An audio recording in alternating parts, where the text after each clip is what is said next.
All right.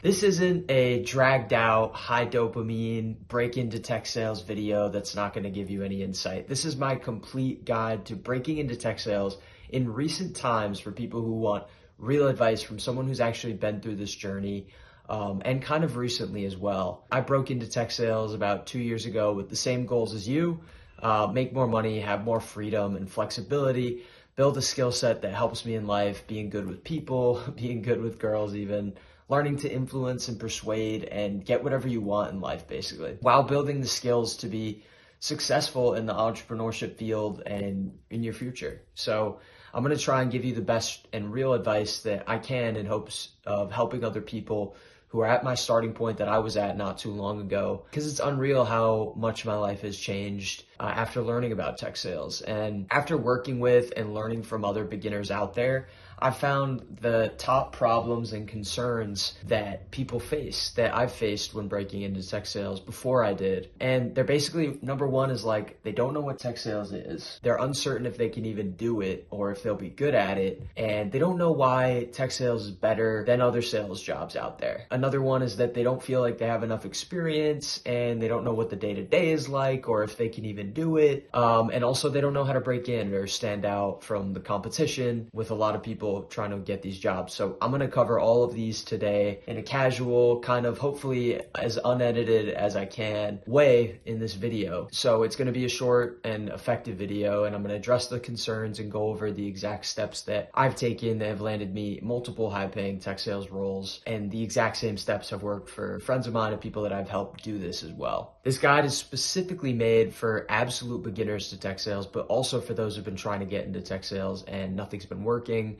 If you've maybe been sending out a ton of applications, maybe you've been getting nothing, no bites, all you've been getting is like automated rejection emails, maybe something like that. This is for you too. I know how it feels. And just before we get into the 3 levels to this, I want to say that there's no need to take notes in this video because I've created a complete guide that goes in depth with this, with examples, templates, and you can download it for free in the first link in the description. If you scroll down, it's the very first link in the description, and you can have that even now or after this video, download it, and it'll walk you through the exact steps I'm going through in more detail so that you can have the exact visuals that you need. But let's cover the game plan. Your tech sales roadmap. So there's 3 levels that I like to think of it as, and my goal for all these levels, my goal for this video is to just help you land a well-paying remote sales job at a good company so that you can earn more. Basically, starting out, you can make 60 to 80K per year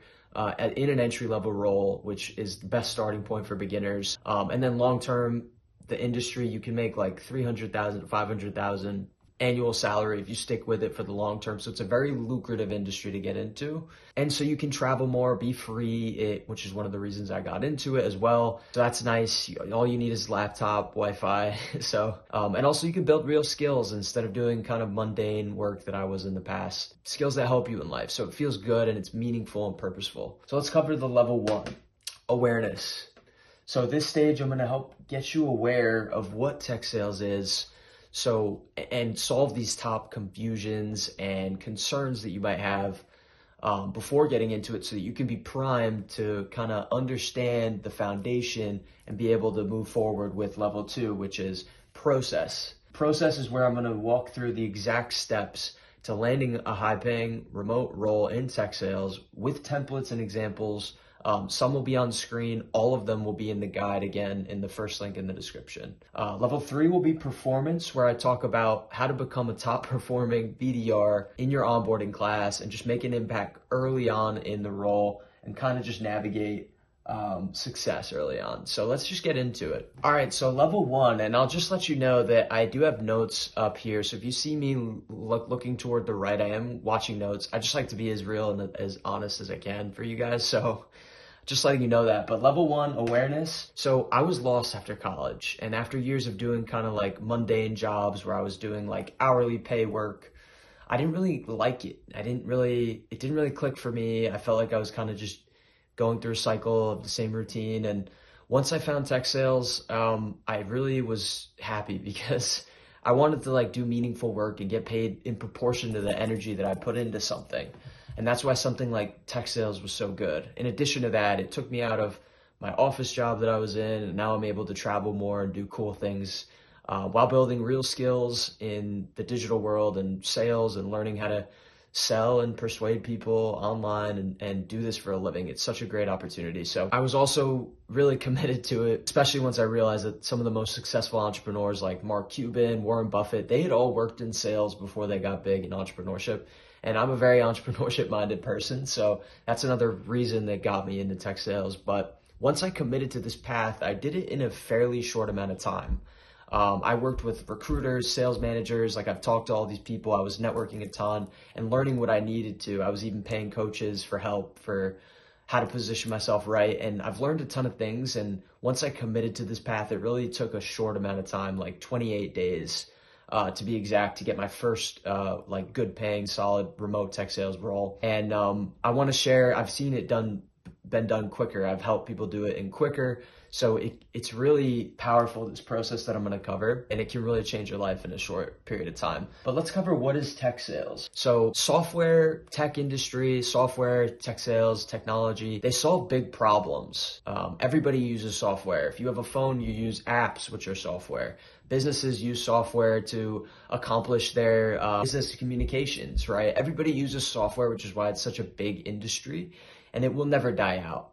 And in a nutshell, tech sales basically just means that you're selling that technology to the people that benefit from it. You're basically just reaching out to people who you find that have the problems that the software that you're selling solves, and getting them on a Zoom call. Typically, in most cases, getting them on a Zoom call, and then you have someone else who takes the call and kind of works with them to find out if the software is right for them. That's basically what it is in a nutshell. And typically you start out as a BDR or an SDR, which are like business development rep, sales development rep, where you're mainly just on the front lines, finding the people and getting them on a call to where you're higher up, your account executive, can work with them and talk to them and see if it's right for them and manage the sales cycle and potentially close the deal, which is the end goal. So BDRs and SDRs are the entry-level roles, which are great for beginners and essentially where you want to start out, as it helps you learn the ropes while still making good money. On average, you can make upwards of like 70K plus annually right off the bat in most entry-level roles. So it's very lucrative. And again, if you stick with it for the long term, it's a very good industry to be in. And of course, you get paid on your results. So if you do hit it hard, you can essentially make as much as you want to make. If you like talking to people, if you're competitive, if you enjoy performance-based work, you want to improve your communication, speaking skills, and you don't mind writing emails, making calls, then this is probably a good path for you. So now that we have some understanding of what tech sales is, can I even do it? A lot of people are uncertain if they will be good at it or if it's for them. I know there's a lot of videos out there online talking about why you shouldn't get into tech sales or why it's not for you. Don't get into this industry. People fail. They're just trying to scare you, honestly. All those videos that you see about it, like if you're seeing that, I think they're just trying to play the algorithm, get people's fear activated so that you click the video. I honestly think that that's just, it's nonsense. Like all you need, I think, is just to be hungry, ambitious, eager to work and learn and just show up every day and be interested and curious, and wanting to learn every day. That's all you need, and that's all I needed. And I was actually a top rep in my onboarding class who exceeded quota by like 275%. Something like that. And it was just because I was hungry and eager to learn and just showed up. So that's honestly my take on it, in terms of like, can I even do it? Yes, you can. Just put one foot in front of the other. We'll talk more about that later. But the third one is, why tech sales and not like other jobs? The SaaS, software, tech industry, all the same thing. It's the highest income potential for beginners in my experience, and also the best for remote work. Most of the software companies operate fully remotely, so it has the best remote culture because they're used to cultivating that environment. And it's also very high profit margin because of the type of product that you sell. It's not really that expensive to like manufacture because it's just a digital software that helps people. So it's a very lucrative industry in that aspect. And now here's one of my confusions when I was kind of navigating this whole remote sales thing, is like, what about this high ticket online sales space that everyone talks about? This is a very dangerous subject because if you're not careful, I think it's not a great place for beginners. I know people who have been in it. I've worked with people and spoken to a lot of people who have told me the real and raw truths about it. And oftentimes you don't get a base pay. You have to work purely on commission, especially when you're starting out. And a lot of times the businesses that you're going to be working for kind of go up and down, like, the education coach, online coach type space. It's not really great for beginners, and you really got to know people to get the right roles. And there's not a lot of like resources or managers, or there's not a lot of structure to it to where you can really learn and develop in the best way. So after learning about that, I realized that tech sales was really the number one place to start out for beginners. And in a structured company, you'll get more structured and reliable pay, and you'll be working with a bigger team. You'll have good processes in place. You'll know that the people are getting paid what they're promised, and like reliable commission, because it's proven, there's processes, it's structured right. So it's just a better place to be for a more reliable and more growth potential position, really. Now, we covered those three. Now, what if I don't have experience? This is a huge one. This is a huge one. Now, look, I'll say it like flat out. This is a limiting belief. If you feel like you don't have enough experience to get into this tech industry and get a role, an entry-level role, not all of us have cold calling experience going into this, or sales experience at all in that matter, and that's fine. Sales is known for being a job to get, not needing a degree, not needing a ton of experience, and it's just known for that. And does it help to have experience? Yeah, sure, of course. Does it hurt not to have any experience directly? Not as much as you think. You see, like at the end of the day, what these hiring managers are looking for, and these sales leaders, what they want to see is someone who's just young, willing to work, hungry, easily coachable, ambitious, curious to learn, and who goes above and beyond to show interest in their company specifically, which is part of part two that I'm going to talk about, that basically like 90% of people don't think about. So even if you flat out have no experience at all, I'm confident that like with this strategy that I'm going to talk to you and the right mindset, you can still get an entry-level sales role and make good money right off the bat pretty easily. Because I've personally done it, and I've had friends who have done it. I know people who have done it, no degree, no experience at all, and have gotten into some of the top industry companies in this field. So it's really no joke, and this shouldn't be a concern of yours. You should really just take action, turn your brain off, and believe in yourself a little bit. And even for people who think that they don't have any experience, they just don't realize that they do. You do, whether you think you do or not. Sales is just communication.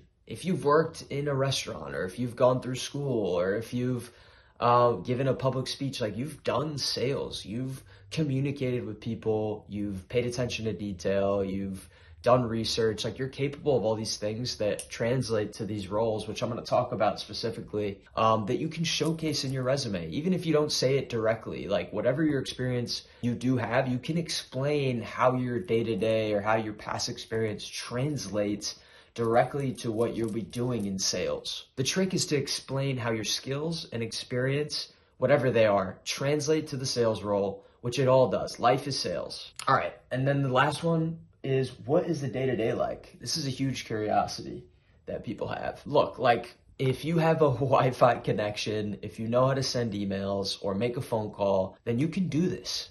Don't overcomplicate this or be intimidated by the hype and that you're not good enough. Like you simply are good enough. It's not as hard as you might think. Sometimes you just need to like turn your brain off and just try something and like learn what's required to get it done. This is like growth mindset, which everybody should adopt, I think. If you adopt a growth mindset, like this is one of the things that these hiring managers look for in candidates, the ability that they believe that they have the ability to learn something that they can't necessarily do yet or do well yet. And that's why it doesn't matter if you have experience or not. If you have a growth mindset, you realize and believe that you can just learn what's required and do well by just putting one foot in front of the other. Eventually you'll be able to do it well if you just keep learning and showing up. That's all you need. That's why we're kind of getting sidetracked here. But day to day, I guess the reason was because people think that they can't do the day to day. But in a gist, the day-to-day responsibilities are usually like in the job description. It's usually like researching like companies to reach out to, reaching out to them via email or phone call, and like booking meetings basically, and like entering your data into a system. That's like all it is in a gist. It's very simple and there's no need to overcomplicate it. the way in the job descriptions that they make it sound is like, it just sounds more professional, like prospecting. It uses these keywords like prospecting tools and collaborating closely with account executives and stuff like that. But don't worry about it really. That's really the day-to-day. And there's like, I'm going to cover that more in level 3 too. If you want a live look of the actual like day-to-day, what the lifestyle looks like in a day of the week working in tech sales, somewhere on the screen, I'll put a video that I made about that as well. Now, we're all primed up, hopefully, and we're ready for level 2, which is process. The number one focus that you should have here, I like to boil things down in terms of like productivity. The number one focus you should have is generating interviews. I like to simplify things a ton. And generating interviews, if you just put your focus on that, okay, wake up, generate interviews at good companies. That's your goal, and that's going to move the needle most forward. Now, I'm going to tell you how to do it, but that's where your mind should be in terms of like to-do list. If you just focus on that, which I'm going to lay out the steps for the next 2 to 3 weeks, like you will see changes in your life in terms of this. So the way that we approach this whole process, just at a high level, is we're going to demonstrate that we are doing the job they want us to do for their prospects. We're going to demonstrate to the companies that we're applying for, the people there, that we're going to do what they want us to do for their customers to them. So it doesn't matter if you have any experience or not, because what you're going to showcase in your approach here by reaching out and researching them in a simple way is going to show that you already have the skill to do the role. And that's the mindset that you got to have going into this. Treat it like a sale. You'll research, outreach, and book a meeting with them essentially, which is exactly what you're going to do in the role. So even if they have objections about your sales ability, which is low likelihood anyway, if you follow these steps, you could simply just say like, hey, well, look, throughout my approach, I feel as though I've demonstrated most of the capabilities that you're looking for in someone to do in the role. And that's why I'm confident I'd be a good fit. You can handle any objection. Sales part of sales is objection handling. And if they think you have no experience, which again, I don't think it's as big as you might think, you can just handle it and you'll showcase what you need. So don't worry. So staying high level, the goal is to ideally have a few interviews going on at different companies, get a few offers that you can choose from, and pick the best ones so that you can weigh your options. And trust me, if you do these steps outlined, this can happen quite quickly. So let's go through optimizing branding now. Resume, cover letter, and LinkedIn. But what is branding? Branding is basically how others perceive you, how other people perceive you, how you showcase yourself to others. So if you're trying to apply to these roles and you have your LinkedIn has no profile picture, or if you're not connected with anybody, or if your resume is nothing that has to do with sales, you're not branding yourself right to be perceived as a good fit for sales leaders that are hiring for sales roles. That's what you got to understand. So what we want to do is present ourselves in a good professional way, make us look like a salesperson in our resume, cover letter, and LinkedIn. And I'm going to show you how to do that. And also there's examples going to be in the guide that is in the first link in the description, again, that you can download for free. Sharpening your resume. First, let's cover that. So too many people, including me in the past, think that their resume can only be their exact experience, like up to date. And the specific responsibilities that they did was just like set in stone, but that's completely wrong. You have every right to like tailor your experience to align as best as you can in the role that you're applying for. And this is what 90% of people don't do. So what you want to do is stand out is tailor your experience that you have and things that you can pull out that are relevant to sales and relevant to the role you're applying for, and you tailor your resume to that so that when they take a look, you look like a salesperson and you're showcasing your best sales capabilities or skills or mindset. So in terms of the responsibilities we were talking about earlier, it's basically like researching, sending emails, calling, and like entering data into a system and working closely with the team, right? Like, how have you done that in the past? Well, like, for example, let's say you were working at a restaurant at one point and you were answering phone calls from customers and placing orders. Instead of like writing restaurant worker answering phone calls from customers and placing orders, you can change it to sound sale, like you're a salesperson, which there's examples in the guide. But like, for example, you can say instead, conducted 50 inbound and outbound phone calls per day to new and existing customers, generated an estimated 3K per month in new revenue. Like, that sounds much more professional and sales related, and it's true too. And you're estimating, so it's okay. But that's how you want to kind of alter your resume and bring it up a bit to make it look like you're really a salesperson, or think like a salesperson at least. Even if it's not technically like we were prospecting, we were really just answering the phone, but what we're showcasing is like we understand the role. So we're positioning ourselves in a way where it's like we were conducting these inbound phone calls, and we were, working closely with the team to we're showing that we were communicating with potential customers via phone calls, which is essentially the same thing as like prospecting in a way, right? But we're showing that we understand the role, which is the most important thing. So basically you want to hit on all the responsibilities of the BDR, SDR role in your resume as much as you can. And even if you can't showcase, even if you're having trouble doing it, if you've never had any kind of experience like that, you can say, well, you can do in a bullet point, acquired extensive attention to detail skills to assist with research for highly qualified prospects using prospecting tools. I'm just saying that I have the skills to do it, or developed the skills in that part of my life to do, and then you plug in the responsibilities. So you're showing that you understand the role.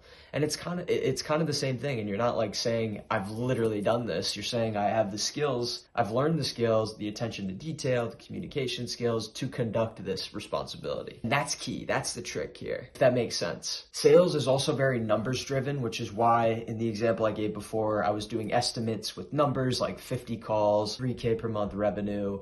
The more you can estimate numbers and metrics and achievements, the better your resume is going to look. If you have trouble with this step too, there's some resume templates in the guide as well that are made for beginner, advanced. I have a couple in there that will help you get some inspiration. All right, now let's talk about the cover letter. So this is really simple. You don't need to put a ton of effort in here. I have a good template in the guide in the first link again. But basically you just want to tailor it to your intro just needs to have their company name. I think that's enough personalization, and just change the role in case it's a SDR or BDR role. And then just have a generalized, just professional kind of courteous, note as to why you're interested in them. And you can kind of make it standardized to all the companies you outreach. Again, I have a good example in the downloadable guide. Let's talk about LinkedIn. Now this one's a little more extensive. It's not too wild, but basically think about it. So this is a big part of branding. Everybody's connected on LinkedIn. It's where everybody in the professional field connects with each other. And in sales, you basically are connecting with everybody. So if you want to look like a salesperson, you want to make sure you get to you have a lot of connections, you're plugged in. And I would honestly just do this, find some companies out there, click on the company page, click people, and you can find people in sales. I would just connect with a lot of people. Ideally, you want to have 300 or 500 connections. It sounds daunting, but honestly, just spam connect just to get your brand up, and then obviously have a good profile picture and header as well. And make sure you're inputting your experience into LinkedIn as well, because people will check your LinkedIn before an interview, and they'll just see how professional you look. And in the role, you're going to do a lot of connecting with prospects on LinkedIn. So it's important to have a nice professional LinkedIn, because this is how the hiring managers are going to perceive you looking to their prospects. So now let's get to identifying roles. This is where to find good roles. And this is simple as well. I think a lot of people overcomplicate this one. LinkedIn is a great place to find good roles. And basically, there's two other ones. I would go Crunchbase is great. You can do a 7-day free trial where you put in software industry, and it'll give you a ton of companies. You can filter by employee range. And what I mean by good roles, I didn't write good roles. Oh, I did write good roles. Good roles, I would say 300 to 500 employee range is a sweet spot for an absolute beginner to start out. Anything less than that might not have as many processes in place or other team members to connect with and learn from that have been seeing success. So if you really want a good spot, I would so in your filters, you can filter by employee range if you want. And yeah, Crunchbase, you can do that. LinkedIn is great. Honestly, just plug in the filters. Use keywords like BDR, SDR, tech, SaaS industry, software. You try out a bunch of filters and filter it by remote and the geographical location that you're in or the country that you're in. And that's honestly it. LinkedIn, Crunchbase, you can use Indeed, but I think LinkedIn and Crunchbase are the top two to use. For Crunchbase, it'll give you a list of the companies and you just search them on LinkedIn and see if they have that role open. This is what I would do. And in terms of this process, all you need is like, and it's in the downloadable guide, but you just need a nice spreadsheet. I would keep track of like, put the links in the spreadsheet of the jobs that you're going to have. And honestly, we're not spam applying here. We're going to do a strategic approach. So make sure you're putting like the ones that you think are really good, because we're going to spend a little more time and attention on these. So those are the places that I would identify good roles. And the biggest indicator is like, how big's the team? Are there other salespeople there? And you can see that by going to their company page, clicking people, and seeing if there's other team members. I think that's the biggest indicator. If there's other team members that are successfully working in the role, maybe they've been there a while, other BDRs, other account executives, I think that's a good indicator that it's a good spot. I've been in situations where I was with a smaller team and it was kind of an early stage company and there wasn't many processes in place or resources to learn or top performers to learn from. So I kind of struggled a bit, and that's why I then positioned myself to land a bigger and better role that had more structure and more people to learn from, because I really wanted to learn in the best way possible. And I would say at this stage, find about 5, maybe 10, which isn't going to take too much time. Put them in the document that is in the downloadable guide. And yeah, that's all for identifying good roles. There's more information in the doc in terms of step-by-step process and visual. So now that we have a bunch of roles kind of lined up, we're going to go to apply. Now this is how to stand out from competition. This is probably a really key one, because we're going to have an approach like I was talking about before. We're going to do the sale to them, and it's going to be similar to how they're going to want us to do it to their prospects. So here's where the strategy comes in. You see, there are a lot of people like applying to jobs online, and not a lot of them actually end up getting the job. Why is this? Well, because they don't showcase enough interest in the job or skill level at all. They just apply on the posting, which doesn't show any skill. It doesn't show that they're interested in them. For all that the company knows, you could just be mass applying to hundreds of applications. And it comes off as like, they don't want to find people who are just in need of a job and will take whatever like they get. They really pay attention to the people who are targeting them specifically and are interested in them specifically and passionate about the role, which you can showcase with what I'm going to talk about. So good employers want to find people who are passionate about the job and a company like theirs specifically, like I said. And this was the biggest mindset switch that helped me stop just waiting for bites and mass applying. And I started going from, instead of like, a spray and pray approach, instead going for more of like a sniper approach, more of a narrowed focus approach. And you'll be surprised at how less is more. You'll be surprised at how the less, activity you're doing, but the more strategic activity you do, the more results you get. And it's true in the role as well. So I'm going to talk about this strategic approach method. So top salespeople know how to do this. Good salespeople already know how to do this. But when I discovered it, I decided to kind of like make it my own method. I called it something silly like the money bag method, like just as a joke. And I was telling my friends about it, and it was working. So to stand out and actually catch these companies' attention, we're going to do exactly what they are wanting us to do in the role to them. So again, if you don't have experience, it's fine, because we're showcasing our skill level with our approach. We're showing them that we are doing the job already to them and that we're capable of doing it to their prospects, which is why I'm not stressing so much about your experience in the literal standpoint. So now that we have these roles in our document, all we have to do is first apply normally. Send in your cover letter, send in your resume, click apply on the posting, put in the info that you need. But then we're going to go the extra mile and reach out to 3 people. Now, I like to reach out to the hiring manager or recruiter, find one of them. You can find them on LinkedIn, by the way. It's the easiest place to find them. You just find a recruiter or whoever's in charge of the posting, and then you want to find someone in the role you're applying for, a BDR, an SDR. Just find one of them, and then find a sales leader. You can do 2 or 3. If you really want to go above and beyond and get results a lot faster, reach out to 3. And I would find a sales leader, someone who's like leading the team, who's a manager, a sales manager, a sales director. And I would have those 3 people, and I would put their LinkedIn profiles in your document as well. And then we're going to find their emails, and we're going to send them emails. So I have templates for you, but basically hunter.io is a great place to get first free emails. And you only need one person's email, because it gives you a certain amount of credits, and you should have enough credits to do this whole process, no problem. But you only need one of their emails, and you can basically look at the structure of the email. Usually it's like first name dot last name at domain of the company, and you can plug in the same structure of the other names. Sometimes it's first letter, last name. So you just need one, and then you can basically get every email in the company. So let's do templates now. So we have these 3 people. First one is the recruiter or the hiring manager, and this is what we're gonna say. Hi, name. I hope you're having a good week. I see you might be leading the hiring process at company, and I wanted to personally pass along my resume for the business development position you have open. I'm looking to work under a fast-growing company like yours, and I would love the opportunity to speak to you and share how my sales background could be an asset to your organization, as I'm excited about the possibility of joining the team. Hope to hear from you soon, and then sign off your name, and don't literally write attach resume. This is where you attach your resume to the email.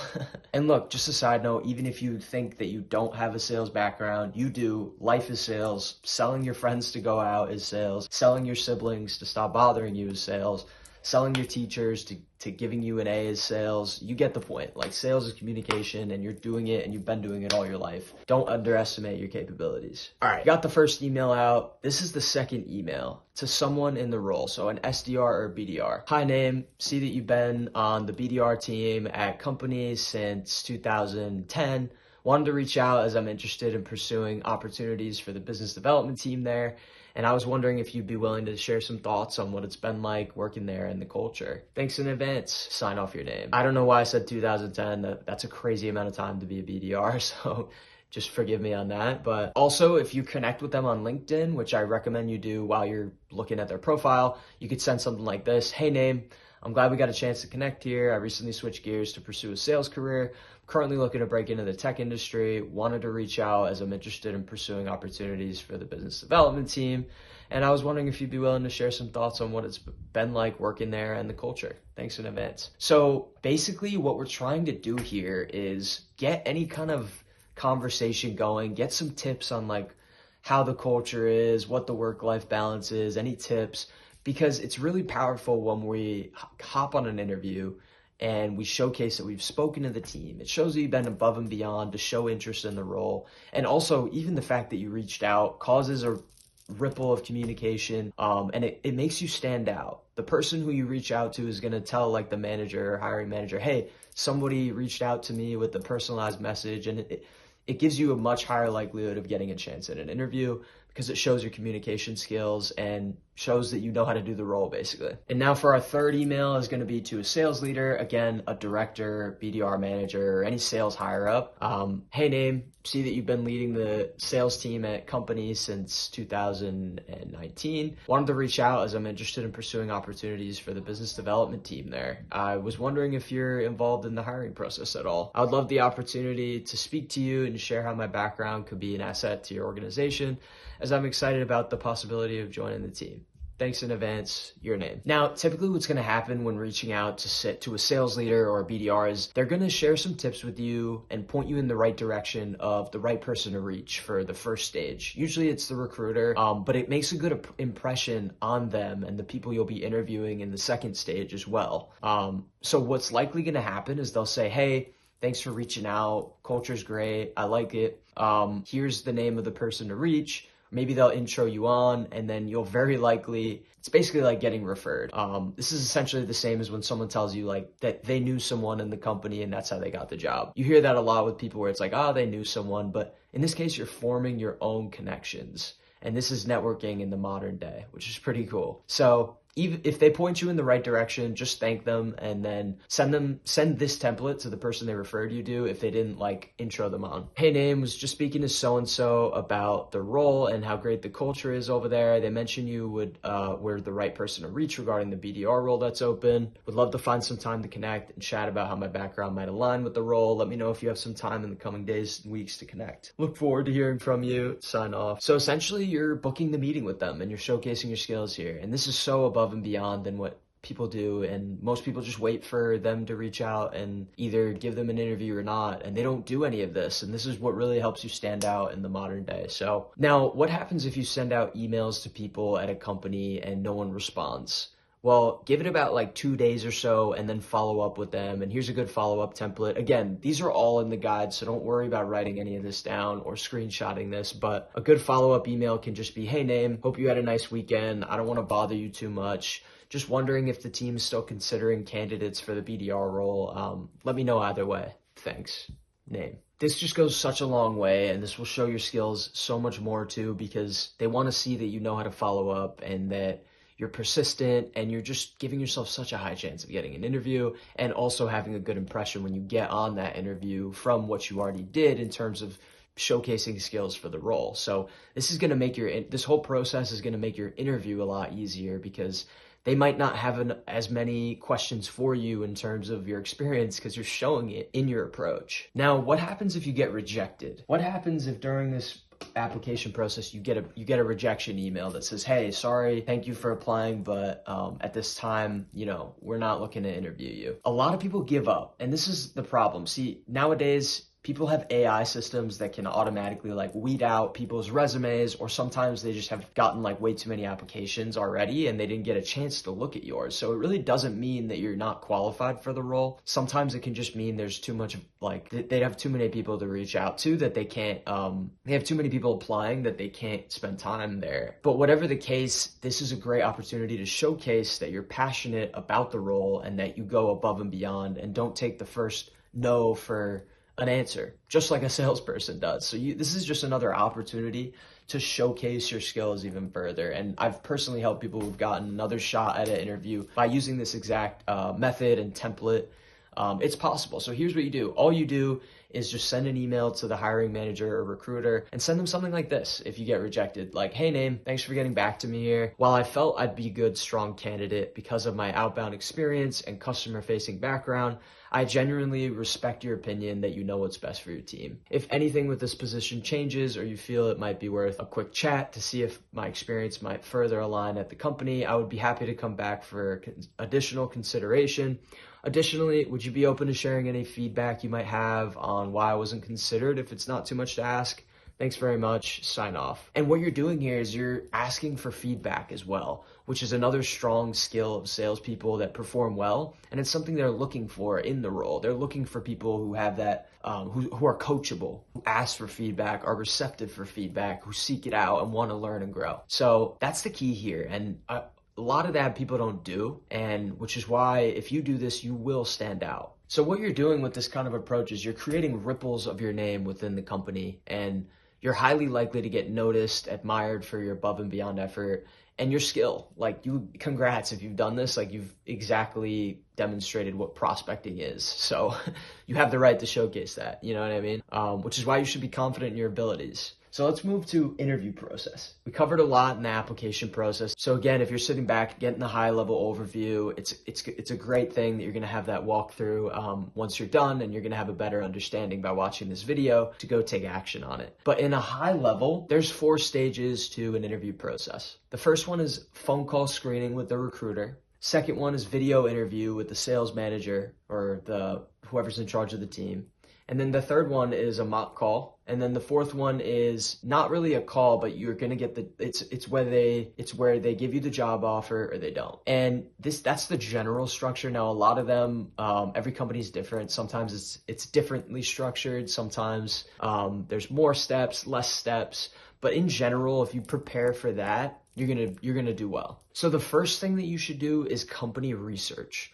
You got an interview. What's the first step? Don't waste a ton of time here, but do a little research on the company. And you don't want to go too deep as it's unnecessary. I'm going to show you how to do this in like literally 30 seconds. But the most important thing is just to understand at a high level what they do, what they sell, who they sell to, and how they make money. And they don't expect you to know everything about the software or company at all. Starting out, you don't need to know anything about tech sales or the tech that they're selling. All you need to do is just understand what they do in a nutshell. So what I would honestly do is ask ChatGPT how the company makes money and write yourself a nutshell summary of what they do in your words so that you can understand in your own brain. All you need is something like this. I'll put something up on screen right now. As you can see, I have the ChatGPT summary of how that company makes money in an example. And I have the nutshell summary where you write yourself, just for your own understanding. You just write it out yourself so that you understand it yourself.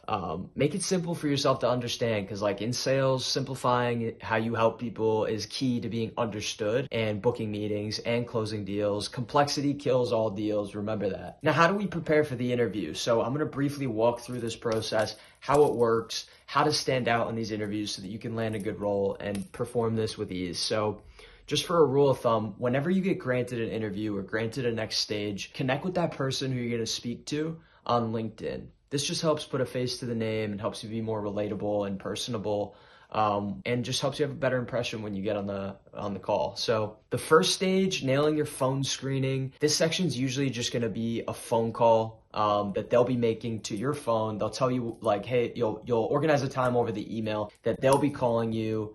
And they'll usually just call you, and it'll be like a 10 to 15 minute casual kind of conversation. Just at a high level, you want to make it easy for them to pass you through. Like, don't raise any concerns and be like, well, no, I'm not really that qualified, or no, I don't really have that much experience. You want to give them the impression that, yes, I'm willing to do that. Yeah, in some ways I do have that experience. Now, you never want to lie, but you want to showcase the best of your abilities and that you have a growth mindset and that you're confident and capable of doing the role. So minimize the red flags and maximize green flags here. When in doubt, if you really get stumped on a question, like just say like, well, while I don't have that literal experience, I'm confident in my ability to learn and adapt quickly, and I'm sure I will be able to learn and perform well early on in the role. And that's it. Like, if there's really something that they're asking that you don't know how to respond, or that you don't really have any of that, like, you just say that you're confident in your ability to learn and grow. And that's kind of handling their objection in a way, and you'll do well with that. But I'm not going to script the answers for you in this section, but I'm going to tell you some questions that are key to prepare for, that are going to help you feel confident going into these interviews. And I'll say this as the biggest tip for this. I was so like making this so complex and overthinking all these answers and how to say them in the best way and prepare for them. But honestly, your genuine answers to these questions are going to be the best. Now, in some ways, yeah, you want to make sure that you're concise and to the point, and that you're saying the right words, but in the simplest way, the genuine answers, your authentic answers for things are going to be the best. So just trust your gut, honestly. And I'm going to give you some inspiration on how to answer these in the guide as well. Otherwise, this video would be way too long. But here are some of the top questions that you're going to be asked on the interview. Don't overthink it. Just be genuine, curious, and willing to learn and receive feedback. But in terms of the structure of the phone call side, all of these interviews are going to start with rapport building. So for the phone call, or whoever it is just going to call you, and you're going to chit chat for a bit. Hey, how's your week going? Everything's going good. I appreciate the call. And then you're going to get into things. So just be natural and basically spend the first 30 seconds to a minute just chatting with them. And then they're probably going to open up the floor, give you an agenda of the call, and just be like, hey, well, just going to ask you some questions. And then you're going to dive into it. And they're likely going to ask you, tell me about yourself, tell me about your experience, what are your expectations, why do you like sales? Everything in the guide should get you prepared for this. Now, what's key is you want to ask questions at the end. So at the end of this interview, they're going to open the floor for you to ask them questions, and you want to have some good ones prepared, because it shows that you're curious about the role. It shows that you're interested, that you're invested in an opportunity like this. If someone doesn't ask questions, it's unlikely that they're going to move on to the next stage, because they're not showing any kind of curiosity. You know what I mean? That's what they're looking for. So Here are some great questions to ask at the end. And honestly, pick like 3 or 4. I would say 4 to ask because you don't want it to be too drawn out or too long. You want to stay courteous of their time as well. And, at the end, thank them for their time. Tell them you look forward to hearing back about potential next steps and hop off the call. Second stage, nailing your video interview. Now, at this point, the phone call screen, you've done a lot of the hard work, honestly. If you've prepared for the questions that I posted earlier, you're going to do well in this stage because it's kind of going to be the same thing. You might get asked a lot, like different questions. In this specific section, you're probably going to be asked what's called star questions or story questions. And here are some examples, but there's also in the guide, there's going to be more examples for you to look at. But basically, you want to generally follow what's called a star framework. It's not too important, but honestly, it's just basically start with the situation, explain what you were tasked with, explain how you took action, and explain the result. So like, for example, tell me about a time when you faced a challenge and overcame it. Oh yeah, well, one time at work, I was tasked to deliver this important package to a customer. It turned out that the customer wasn't there, and I handled this by reaching out to my team and even making an outbound phone call to the customer from the information that I had, and it resulted in me postponing the delivery time to another date, and we were able to close the deal and deliver the package on time. That's just an example, right? But that's kind of the structure of how these type of questions sound. The cheat code to this stage, the video interview stage, is to reference that you've connected with some of the team via email, or if you have gone the extra mile and hopped on a call to connect with them, that's great. But if you reference that you've connected with some of their team, it's going to show, and they'll likely already know, but the fact that you can reference it will further just help you in the interview, show that you went above and beyond, show that you're interested in them specifically and hungry and willing to like go that extra mile, and that you showcase the skills already for the role. So if you can bring that up, and I'll give you an example how to bring that up. So at the end, they're also gonna, after they ask you like general questions, story questions, they're gonna open it up for you to ask them questions. And again, you want to have like 3 to 4 prepared to show that you're curious about the role. Here are some that I would ask at this stage. As you notice, the first one is calling out that you spoke with some of the team. Hey, well, I connected with some of the team, heard great things about the culture, work-life balance, but I'm curious from your perspective, what do you like most about the culture? That question is such a great question, and it's going to help you so much, and it's going to show them that, wow, this person went above and beyond, Another great question to ask that you see here is, are there any concerns that you have or anything that I can showcase more that you haven't seen enough of that you're really looking for someone in the role? This will give you an opportunity to find out what they are concerned about. This will help you overcome any objections they have in a natural way. And likely they'll be impressed that you asked this question, and they'll either say, well, hey, look, we need more of this, in which case you can say, I appreciate that feedback, and then go and fix it and showcase it more or practice showcasing it more. But sometimes they'll just be like, well, honestly, I like how you approach this. I think it's a good fit. And they're selling themselves on you going to the next round or getting the offer. But let's talk about the next round. So the mock call. This is going to be a role play. Now, not in all cases are you going to do this, but in most good, solid companies, they're going to do a role play. And I wouldn't worry about it too much. Typically how it's going to go is they'll send you some information beforehand on how to prepare for the scenario. Typically, they'll pretend that they are one of their potential customers and that you are a BDR or a sales rep on the team doing an outbound cold call to them. And you have a chance to prepare a script.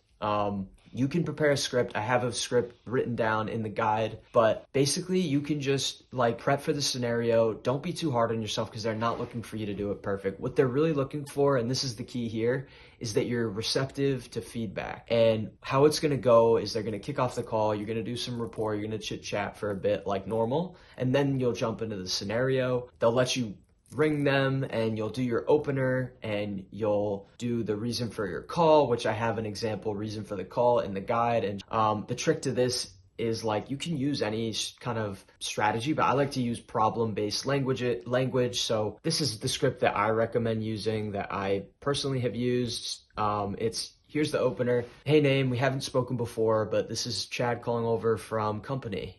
Pause. Yeah, I know I'm calling out of the blue here. Is it a bad time to chat?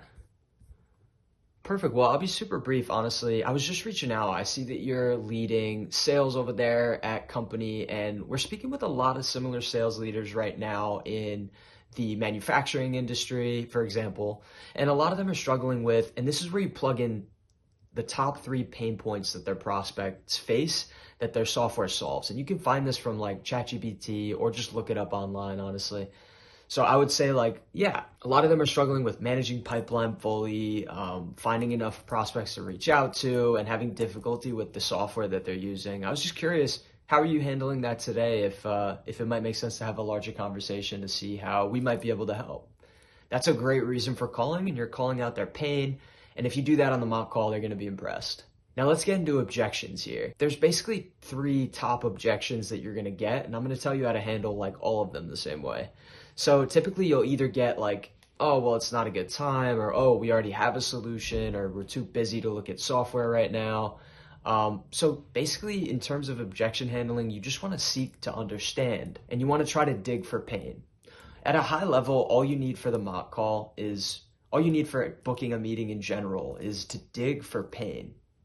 If you can just get them to express any kind of pain point that your software might solve, you have enough information to book the meeting.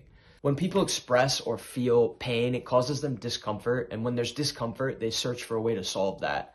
And that's when you position the value of a meeting to explore how you might be able to solve that for them and make their life better. So you can use questions like, well, are there any gaps? Are there any difficulties? Those will help you out during the call. So let's jump back in. Let's say you get an objection. Oh, well, we already have something in place for that, but I appreciate the call. Oh, well, I totally understand. I'm just curious, how are you liking the current solution you're using? Are there any difficulties with it? You see, I was seeking to understand and I was digging for pain. And now they might be, oh, well, it's not the best.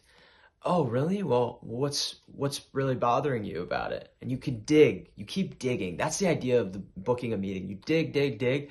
And then once you feel like you got enough pain, you go in for the meeting. I totally understand that. Would it be the worst idea to at least take a look how we're helping similar folks in your industry and then you can talk about what pain she expressed or just the top 3 solutions that your software helps with. Would you maybe have 15 minutes this week or next for a quick chat? Boom. If they agree, great. Maybe they'll give you an objection, which I'm going to talk about after we book the meeting here. But just be like, great. Well, what does your availability look like? Well, awesome. We have some availability at 10 a.m. or 12:30 a.m. Eastern. Would either of those work? Give them like 2 times. Awesome. Well, look, the email I have for you is john.smith@gmail.com. Is that correct? Cool. Well, I'll send over the calendar invite right now. Can you just let me know if you received it while I have you? Awesome.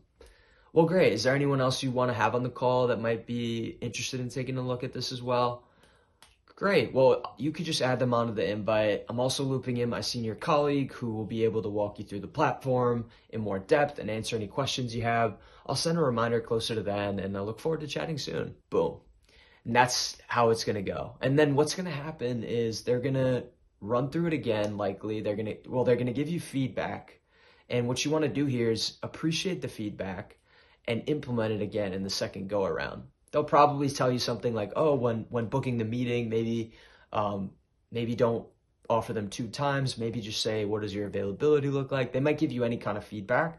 And what you want to do is just be ready to implement it and do the same thing for the next round. And you should be golden. They're not looking for you to book the meeting perfectly. They're just looking for your ability to take feedback. So remember that. Here's some other objections that you might get, and here's how to handle them. And it's also in the document too, but yeah, just send me an email. Yeah, I'm happy to send you an email. Is there anything specific you want to see? And they might say, oh, well, I'm interested in the X, X, and X. Oh, well, great. I can send you an email, but typically it's easier to have a chat for 15 minutes. It'll honestly save you time to just have a quick call rather than reading a ton of information. I know you're probably busy as well, but would it be a bad idea to just take 15 minutes to chat, and that way we can cover those concerns or curiosities a bit easier? And then, that's how you handle that one. Now, what if they say, I really got to go, I'm not interested? This is what's cool about this one. So in your reason for calling, you've listed out some pain points.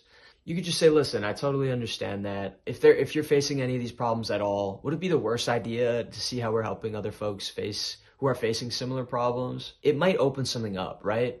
Whenever you're in doubt, like you can always just shoot your shot, basically. Be like, oh, well, look, if there's any remote interest or if you are facing anything along those lines, would it be a bad idea to just pencil in 15 at the end of the day if you're free, just to take a look at how we're helping other people solve those problems? And that's how you can kind of turn someone who's not interested at all into showing a little bit of at least interest. Now, at the end of the mock call, have some questions ready to ask them, but they'll likely open the floor for you to ask some questions outside of the role play that you're curious about. Again, just pick some of the questions you haven't asked yet, or maybe just ask something about them and their experience, about what their favorite part about the culture is, something specific to them. I'm curious about what advice you have, for the first 90 days from your perspective. So-and-so mentioned that it's important to do X. Just curious, what was your thoughts? You could say something like that, but have a couple questions prepared for this stage as well, and that's going to help you nail it. Boom. So that was a lot. Again, the guide is really where you're going to walk through. It's going to walk through a lot of specific examples. So now we're in the navigating offers stage. This is how to accept and decline offers. And if you've made it to this stage in real time, like, it's very possible for you. And if you're doing the steps exactly how I outlined, and you're putting in effort and you're practicing and doing and sending those emails, you're going to get to this stage if you do it right. So this is as simple as, the idea is we want to get a few different offers. So there's a couple templates that are in the downloadable guide. I don't want to make this too long, but sometimes you have to ask for more time. Sometimes there's a template where I have that you can just accept the offer. And basically you want to make sure that you're picking the right one. Sometimes you might be excited at the first one that comes your way and you want to take it, but sometimes maybe you're in an interview process as well and you need a bit more time, in which case there's some templates that you can use to navigate that. Quitting and onboarding. This is super simple. How to do this right is, if you can, it's a courtesy in the professional field to put in your 2 weeks notice. When you get the offer in written form, it's probably safe to say that you can confidently put in your 2 weeks at your current job, whatever you're working.